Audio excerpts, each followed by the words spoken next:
Hey everybody, this is Ryan here at Starr Labs in San Diego, California, where MIDI guitar excellence has been happening for over 20 years.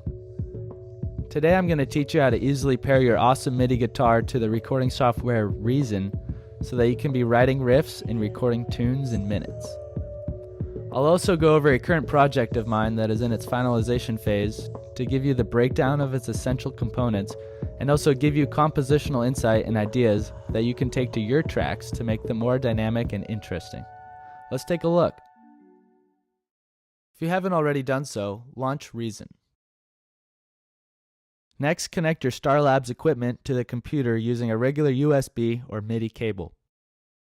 In order for Reason to acknowledge and use your MIDI device, you must pair it.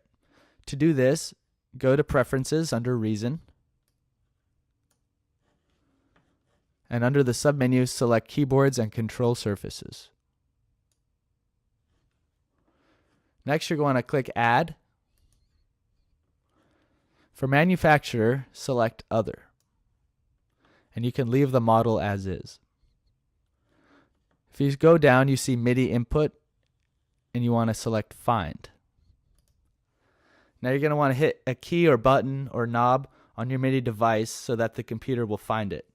So, alright, I hit a key, and it looks like it has found my device. Click Choose.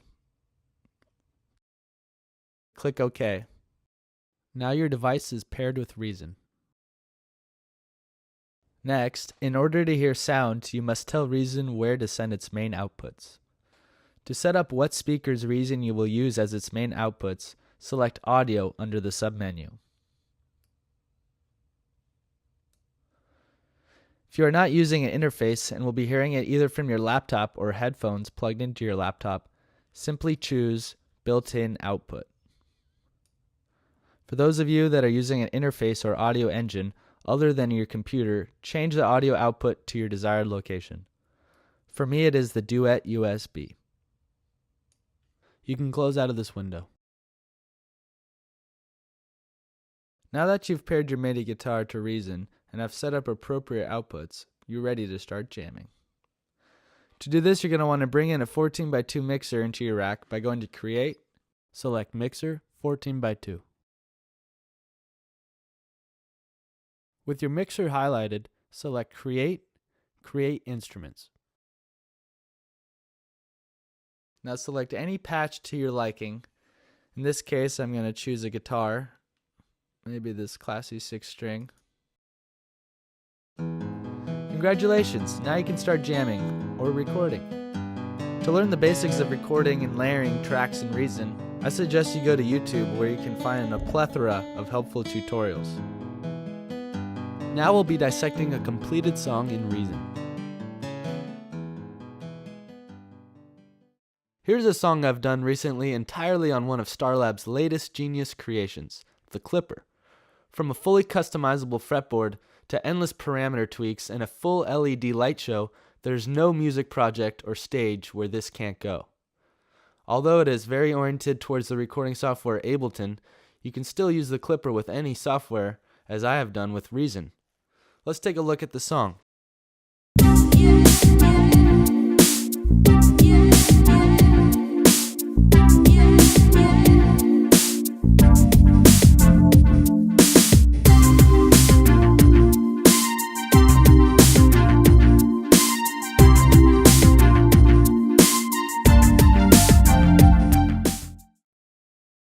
Alright, so this is the drum beat.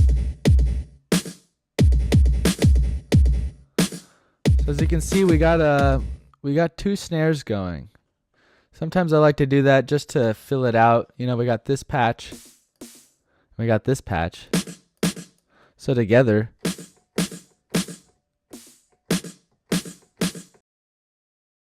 so layering multiple patches for each drum hit can get you that big drum sound you're trying to get. Another thing that I like to do for the main choruses, to make those choruses really pop, I like to have my basses, for this instance it's 2 arpeggiators, and they're loaded into 2 different patches, so I have the exact same take, I have this one, and they're exact copies of each other. But what I did is they're two different sounds. So when you play them,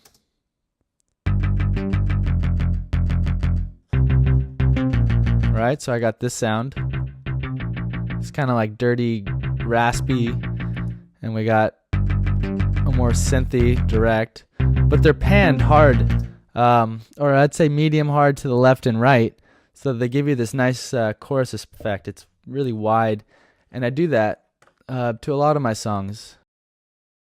So the next thing I want to talk to you guys about was using quantize. Quantize basically takes your MIDI events or your notes and it snaps them to a grid perfectly. Now this could be good and bad. It's good because it makes you sound really good, and it makes it sound like you're rip and you're on time and you're just awesome. But some of the drawbacks are that it sounds a little bit mechanical or computerized. So my tip to you is to never quantize 100% on 100% strength. Let's open that menu. So we're going to go to Window and go Show Tool Window. And that'll give it to you. Maybe it'll open on devices, but you're going to click Tools here. And here's your quantize. So I see it's already set at 25%. Let's see, like these hi-hats, they're pretty perfect, but they're not exactly on the grid. These things are just a little bit off, a little before, a little bit after, like this starting one, and that makes it sound real. So when all your tracks are like that, it kind of sounds like it's a real performance instead of everything starting perfectly on measure 37 or whatever it is. So yeah, don't over quantize. So the last thing I want to leave you guys with is the idea that the little details are very crucial to the end result of your piece. I feel like the little things that you add, or maybe even things that you take out, maybe like the last drum hit on the 4 and, just change it up. Let me show you a little example in the beginning about all the little detail just to keep it interesting.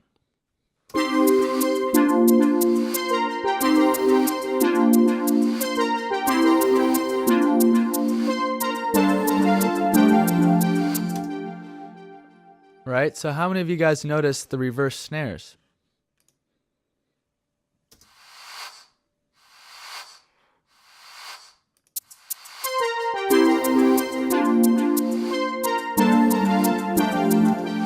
Right, so it's these little things that just kind of make your song dynamic. We also have these little things hitting.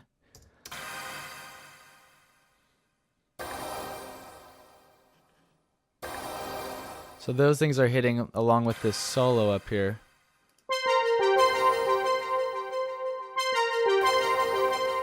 Just to, bring that edge to it.